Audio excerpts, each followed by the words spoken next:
So when Triumph launched the Street Triple 765 this year, it raised the question of the relevance of the Speed Triple, the 1050cc version of this bike that you can see in the foreground. There's more performance in this new bike, there's more of everything in this new bike. So although this one only has 20 horsepower more, and this one is only £2,000 cheaper, I don't quite think the choice between the two is as black and as white as it seems. We've spent the last couple of weeks living with both the Speed Triple R and the 765 RS. This time we're going to do things a little bit different. So I'm here with Dave Schofield, who owns the 675 version of this. That's correct, yeah. So we've got somebody who lives with one of these bikes every day, has done for years and years. I know sometimes in the comments on YouTube people think that we just ride these bikes for 10 minutes and ride around the block.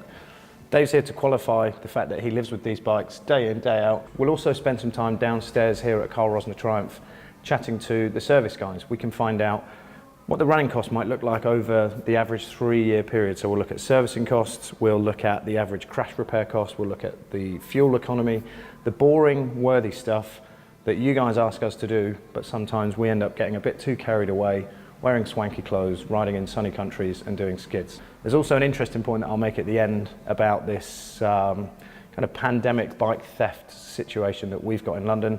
I live in London, I've been living with these two. Is not very much fun. We'll talk about that bit out the end. So I know that when we arrived here this morning, Dave tipped up on the 765 RS, and as he was taking his helmet off, I think it was clear that there are fairly stark differences between 675 and 765. The biggest one being for you, the ride-by-wire throttle. Yeah, it was good fun because I mean, like on the 675, it's obviously a cable-operated throttle, and in my opinion, it's crisper and there's more response to it. That, you know, cumbersome winter gloves this sort of time of year, it's a bit wet outside, so you want to be in control of it all the time. Whereas I found it's like, are you going to go? Are you not? You also mentioned that you were having a little bit of a play around with the rider modes. Yeah, playing around with the rider modes just on the way here. I feel like there's too much going on the left-hand switchgear, whereas like you've got the indicators, you've got the mapping settings, and more often than not, I found myself hitting the mapping settings, and I just want to turn left. Coming from a background like myself, where I've not been into any of this electric whiz-bangery, you know, it's alien to me. It's really alien. But for me, having ridden on the press launch in the wet and the very wet in Spain, on track and off track, we were lucky enough to ride around Catalonia. I know that what they've added to this bike in terms of that software and those rider modes that are available, coupled with the Öhlins suspension that this bike has got, those Brembo M50 calipers that this bike has got, it's got everything. It's got everything that you need for the best and most kind of track-focused super sport performance ride that you can possibly look for.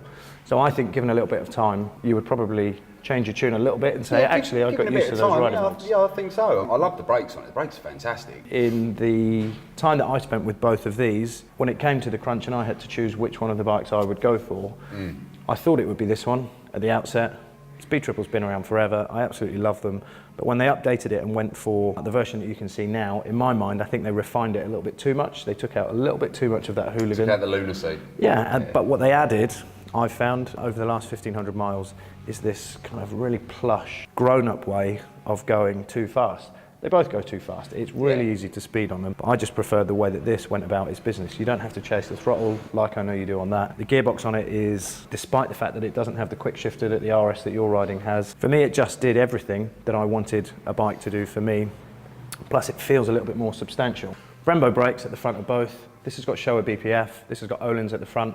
This has got a sweet TTX shock in the back, but this has also got Öhlins stuff in it as well. That plushness that I was talking about, it might be something to do with my age. I'm 10 years older than Dave. I just found again that this was easier and more comfortable way of getting around town, getting around out of town, fast or slow. The extra power and torque that this bike has got more than takes care of the extra weight that it's got. I think there's an extra 25 kilos in this bike, but it also has 20 horsepower that this bike doesn't. So I guess the key question, and Triumph may not like us talking about it like this, you paid £3,000? £3,000. For a 675 Street Triple. Yeah. That bike's £10,000, £10,100. Yeah. There's £7,000 in difference there. It's a big price to justify that. Yeah, £7,000. It's a huge, huge chunk of cash. Big chunk of money, yeah. So this bike will do it as well. I'm not going to call the system on this bike rudimentary. It's not a basic traction control system. It just isn't quite as trick as this one. There isn't as much adjustability. It's quite a simple to use yet very functional and helpful system that it's got. It has ABS, has traction, has anti-wheelie, has a lot of tech on it, but I think people might now be staring at this one thinking it's got everything and it's all singing and dancing, and looking at this one and just thinking it's the kind of fat old Stager that's getting a bit old and getting a bit crusty around the edges. It's the opposite of that. It's got R written on it, it's got Öhlins all over it, it's got Brembo on it, it has rider modes, it makes 140 horsepower. Dave and I are going to go downstairs in a minute and speak to the service manager here at Carl Rosner. His name is Doug. He's going to tell us how much it costs to crash these things, how much it costs to service them, and the difference in price over the average 3-year ownership between this one and that one. What we're going to start talking about with Doug initially is the service cost. So we're looking at everything that you'll need up to 12,000 miles from brand spanking new. And it sounds like there isn't that much of a difference between the two. No, that's right. There's not really much of a change. The annual service is the same. The 6K is a little bit more expensive, an extra sort of £50. And then the major service at 12, again about a £50 difference, basically because of the single-sided swing arm being the extra time taken. But otherwise, servicing-wise, yeah, very similar. It sounds like to 12,000 miles on a street triple, you're going to spend 920 quid in total, up to 12,000 miles on servicing, and on the speed triple, it's marginally more at £1,010. So if it's a competition, the street triple wins by 90 quid. The other thing that people don't like to talk about is when you knock these bikes over in the garage. We've totted up the repair and replace costs for bar end weight. Yeah, so got the mirror, bar end, brake lever, brake pedal, indicator, and I've taken an engine cover, the alternator cover as well from each bike. Okay, cool. All those parts together, there's really just a couple of pounds in it between the two bikes. Especially this is from the Street RS to the Speed R. Yep. The components, Brembo components and so on, it's all very much the same. Speed triple, you're looking at £255, and the street triple, it's 253. Yeah, 253. Yeah. So you're going to save £2 dropping your street triple over dropping your speed triple in the garage. We've looked at the average MPG on the speed and the same on the street. This is the biggest difference. Again, it's not all that big, but 12,000 miles on a speed triple will cost you £1,704. The same 12,000 miles on the street triple will cost you £1,392. So what you're getting is about 45.5 to the gallon on the street and 37 to the gallon on the speed.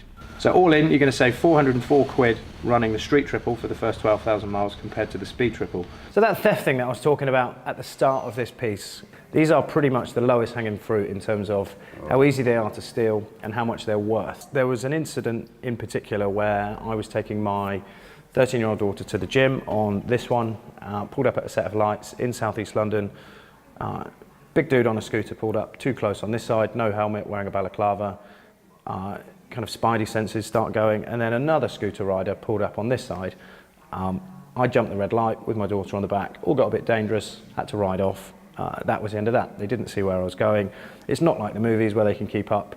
This is a really fast bike, even with a 13-year-old on. We just chipped off and buggered off. Now, if you were to offer me the choice of a free Speed Triple R, a bike that I absolutely love, or a 1,500 quid shitter, I would probably take the cheap bike just for fear of losing something as precious as this would be to me. If I was using my own money, there is absolutely no way at the minute for the next year or two I would bother putting my money into a bike and living in central London. Certainly not a bike that I couldn't afford to lose. Dave?